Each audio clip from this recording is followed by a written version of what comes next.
ભરૂચ જિલ્લાના અંકલેશ્વર જીઆઈડીસી વિસ્તારમાં ઉદ્યોગોની આસપાસ વર્ષોથી ઊભી થતી વરસાદી પાણી ભરાવાની સમસ્યાના નિરાકરણ માટે હવે મહત્વપૂર્ણ પગલાં લેવામાં આવી રહ્યા છે. નોટિફાઈડ એરિયા ઓથોરિટી દ્વારા વરસાદી પાણીના નિકાલ માટેની કાંસને પાકી બનાવવાની કામગીરી શરૂ કરવામાં આવી છે. હાલમાં સજ્જન ઇન્ડિયા કંપની અને ડેટોક્સ કંપની નજીક વરસાદી પાણીના વહેણને સરળ બનાવવા માટે કાંસના પાકીકરણનું કામ હાથ ધરાયું છે. આ કામગીરી પૂર્ણ થયા બાદ વરસાદી પાણી ઝડપથી નિકાલ પામશે અને ઉદ્યોગોને પાણી ભરાવાની સમસ્યામાંથી મોટી રાહત મળશે તેવી આશા વ્યક્ત કરવામાં આવી રહી છે.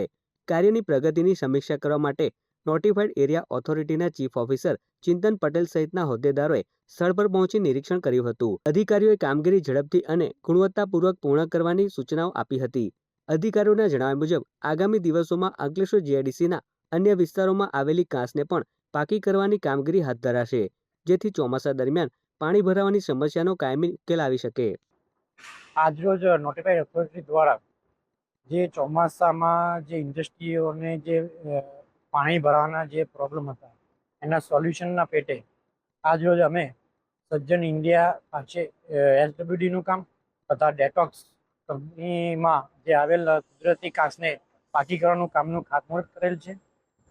ભવિષ્યમાં નોટિફાઈડ દ્વારા અલગ અલગ ઇન્ડસ્ટ્રીને અનુકૂળ અને એમના પ્રશ્નોને સોલ્વ કરી શકીએ એ માટેના જુદા જુદા કામોનું હાથ ધરવામાં આવશે.